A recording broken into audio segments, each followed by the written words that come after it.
அதிமுகவில் மீண்டும் அதிரடி உடைப்பு. தாவைக்கவை நோக்கி நகரும் எம்எல்ஏக்கள். பின்னணியிலிருந்து வேலை பார்த்த செங்கோட்டையன்.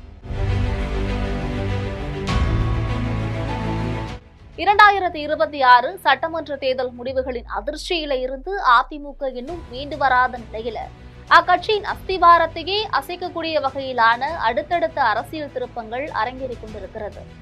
எடப்பாடி பழனிசாமிக்கும் எஸ்பி வேலுமணிக்கும் இடையேயான உட்கட்சி மோதல் உச்சக்கட்டத்தை எட்டியுள்ள சூழல்ல அதிமுகவை சேர்ந்த 3 எம்எல்ஏக்கள் இன்னைக்கு அதிரடியாக தங்களுடைய பதவியை ராஜினாமா செஞ்சாங்க.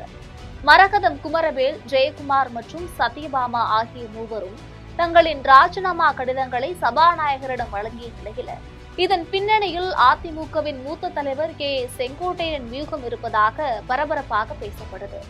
மருத்துவமனையிலிருந்து டிஸ்சார்ஜ் ஆகி சென்னைக்கு வந்த வேகத்திலேயே செங்கோட்டையன் நடத்திய இந்த அரசியல் நகர்வு அதிமுகவில் பெரும் சலசலப்பை ஏற்படுத்தியுள்ளது. இது பற்றிய பின்னணி செய்தி தற்பொழுது விரிவாக பார்க்கலாம்.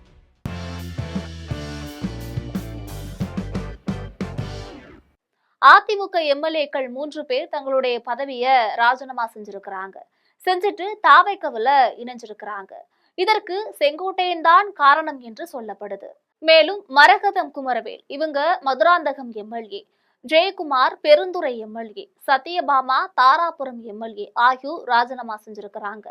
இந்த 3 பேரின் ராஜினாமா கடிதங்களும் சபாநாயகர் கைகளுக்கு சென்றுள்ளது. இது அதிமுகவை நிலைகுலைய வைத்துள்ளது என்றே சொல்லலாம். முன்னதாக நேற்றைய தினம் மூத்த அமைச்சராக இருக்கக்கூடிய செங்கோட்டையன் மருத்துவமனையில் அனுமதிக்கப்பட்டிருந்தார். அவரு மருத்துவ செக்கப்பிற்காக மருத்துவமனையில அட்மிட் செய்யப்பட்டிருந்தார். அப்படி இருக்க சட்டென்று அவசரமாக மருத்துவமனையிலிருந்து டிஸ்சார்ஜ் ஆயிருக்கிறாரு. மேலும் வீட்டில் ஓய்வு கூட எடுக்காமல் சட்டென விமானம் மூலமாக சென்னைக்கும் வந்து இறங்கியிருக்கிறாரு. அவர் சென்னையில கால் வைத்த சில மணி நேரங்களிலேயே இந்த 3 எம்எல்ஏக்களும் தங்களின் பதவிகளை ராஜினாமா பண்ணியிருக்கிறாங்க. அதாவது செங்கோட்டையன் கோட்டைக்கு வரும் வரையிலும் இவர்கள் யாரும் ராஜினாமா கடிதத்தை தரல. ஆனால் செங்கோட்டையன் வந்த பிறகே இந்த படலம் ஆரம்பிச்சிருக்கிறது.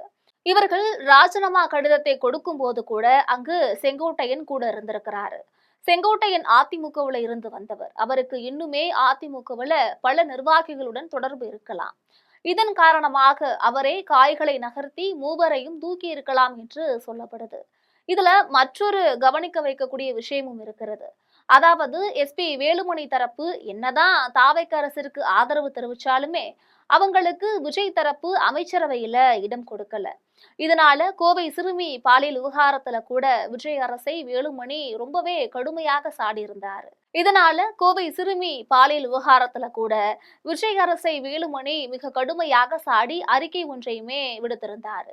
அந்த அறிக்கை சில மணி நேரத்திலேயே வேலுமணி ஆதரவாளர்களை தாவைக்கவில ஐக்கியமாகிறார்கள். இந்த 3 பேரின் அதிரடி ராஜினாமா பேரிடியாக இருக்கும்.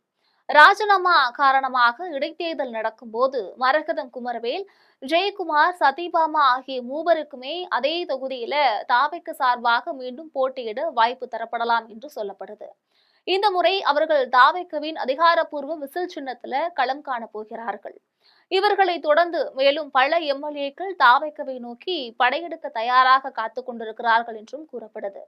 இந்த நிலையில ஒரு புறம் விஜயின் அரசை மிக கடுமையாக விமர்சித்து அறிக்கை விடுத்து வரக்கூடிய எஸ்பி வேலுமணி, மற்றொரு புறம் தன்னுடைய ஆதரவாளர்களை தாவைக்கவில இணைக்கும் இந்த மர்மமான அரசியல் விளையாட்டு அதிமுகவின் பலத்தை 47 44 குறைச்சிருக்கு. இது முதல்வர் விஜயின் தாவைக்க அரசுக்கு மேலும் வலு சேர்க்கும் ஒரு நகர்வாகவே பார்க்கப்படுது. இந்த நிலையில அதிமுகவின் அடுத்த கட்ட நகர்வு என்ன, எடப்பாடி பழனிசாமியின் முடிவு என்னவாக இருக்கும் என்பதையெல்லாம் பொறுத்திருந்து பார்ப்போம். இது குறித்து நீங்கள் நினைக்கக்கூடிய கருத்துக்களை மறக்காமல் கமெண்டில் பதிவிடுங்கள். இது போன்ற அரசியல் செய்திகளுக்காக எப்பொழுதும் இணைப்பில் இருங்கள் ஜெம் தொலைக்காட்சியோடு.